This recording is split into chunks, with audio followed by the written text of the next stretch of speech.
Hello, it's 9 p.m. in RTD. It's time to English New Edition. For tonight headlines, we have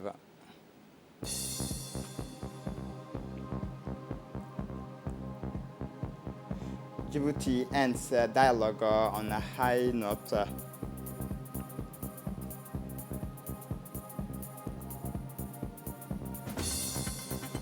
For the international scene, natural disasters displaced over 31 million people around the world.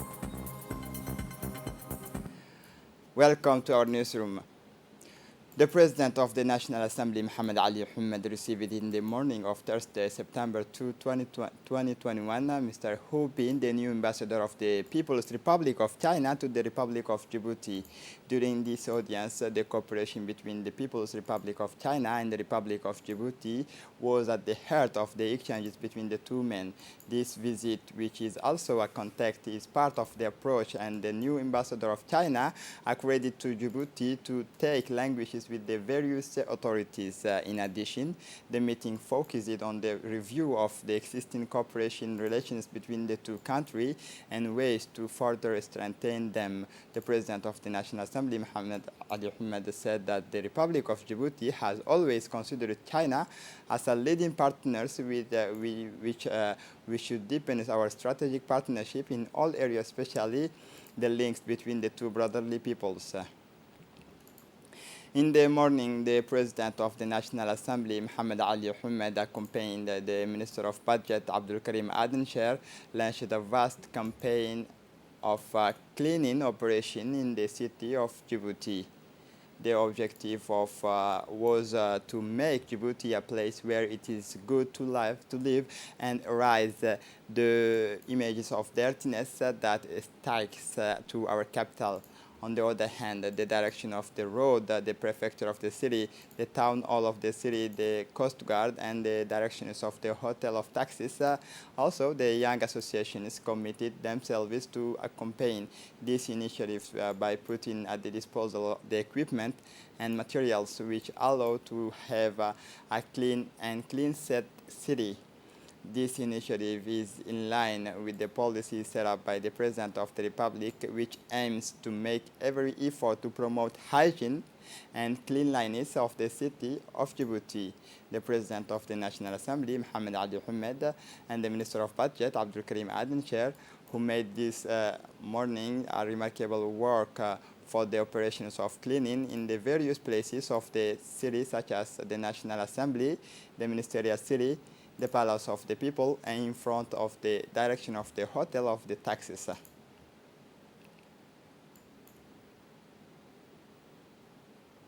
The third and final day of the dialogue between the Republic of Djibouti and the United Nations Committee on Disability on the periodic report of the conventions on the rights of persons with disability ended today in the late afternoon at Kempinski Hotel via a video conference session. This three-day session served as to screen all articles of the convention, specifically major advances and progress for people with disability in the implementation of the convention. On this Thursday, the United Nations Committee welcomed the advances in access to rights for people with disability for better inclusion, major advances that are in line with the United Nations Convention on the Rights of Persons with Disability. During the same dialogue, the Minister of Justice, Ali Hassan Bahdoun, has indicated that the committee presented the national strategy for people with disability.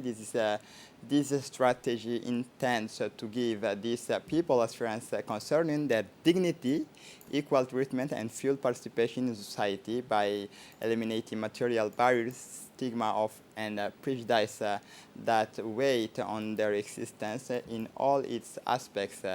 These exchanges between the UN Committee and the Republic of Djibouti have allowed it to affirm the will of the Republic of Djibouti to continue the dynamics of a transformation that illustrated the strong political will of the head of state to place disability at the heart of the government's agenda. The Minister of Energy, Yunus Ali Ghedi, participated in a late morning video conference at the roundtables on the nuclear technology of new tech plastics for the control of the plastic pollution for the African regions. In his speech before his colleagues, the Minister of Energy delivered an important speech in Djibouti as well as throughout the world. Plastic pollution is omnipresent and degrades the ecosystems. The damages caused is multiple, both at the levels of the soil and the marine environment. In addition to the visual pollution and of our landscape, the fight against plastic waste has more and more echoes in Djibouti. However, the use of plastic bags remains a persistent habit. It should be noted that there is no plastic waste management launched in Djibouti, but they have not yet borne fruit. The Salon Sovereignty of the Ministry of Youth and Culture hosted this morning's meeting between the Minister of Culture, Dr. Hibo Mumin Asowe, and the Ambassador of Japan, His Excellency Otsuka Umio, accompanied by his second secretary in charge of political and cultural affairs, Mr. Maeda Kazuhiro.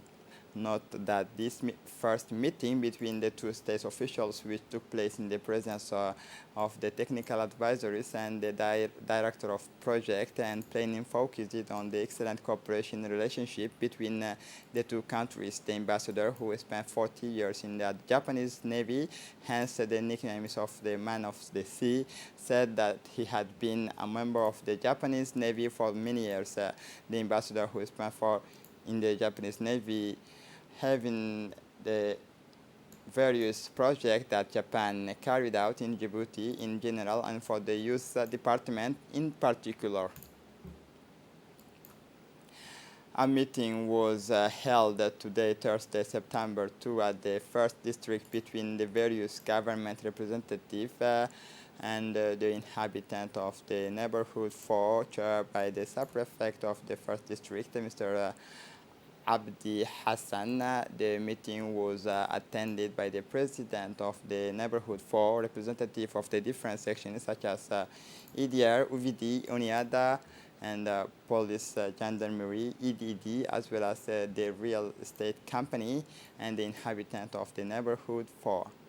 The objective of the meeting was to raise awareness about the improvement and cleanliness of the road in the 1st District. The residents presented their problems to the different representatives and solutions were discussed.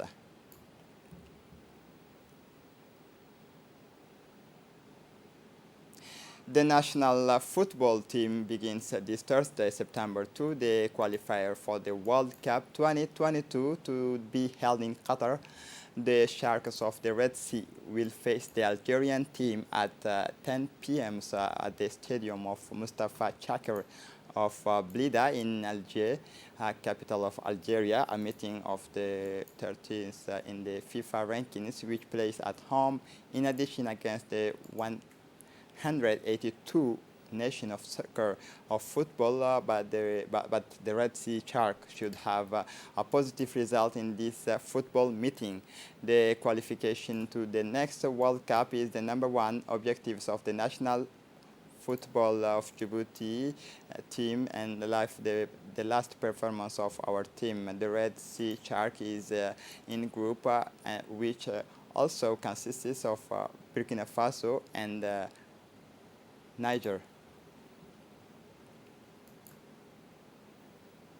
It is with great sadness that we learned the death of the late Mohamed Ige Roble, which occurred yesterday in Ali Sabih. The deceased was among the elders of the region of Ali Sabih and former retiree. Born in 1958, the deceased Mohamed Ige Farah leaves behind a widow and 5 children, a great patriot and great emblematic figures and undisputed model for peace and unity. Sharing the pain of the family of the deceased, the late Mohamed Ige Roble, the prefect of the Ali Sabih, Musa Adam Migane, the president of the Ali Sabih Regional Council, Omar Ahmed Wais, Colonel Abdul Wasi bin Mohammed, the director of the INAP, Mr. Sharmake Idris, and the elders of the city of Hassajokes and their deepest condolences to the family members of the deceased and also pay a heartfelt tribute to the families and friends of the deceased. Inna lillahi wa inna ilayhi raji'un.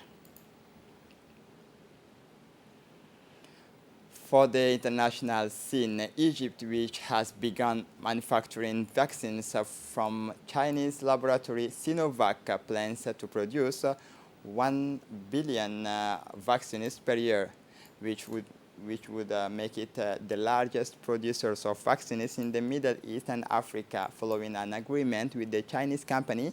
The two factories in Cairo in charge of these productions will reach a rate of more than 200 million doses per year for one, which covers the national needs, and 3 million doses per day and about 1 million per year for the second, with the possibility of covering African needs, and therefore exports, said Wednesday to the press the Minister of Health, Hala Zaid. We have obtained the authorizations of the Egyptian Drug Authority, and 1 million doses have already been distributed in Egypt, added Dr. Heba Wali, in charge of the project.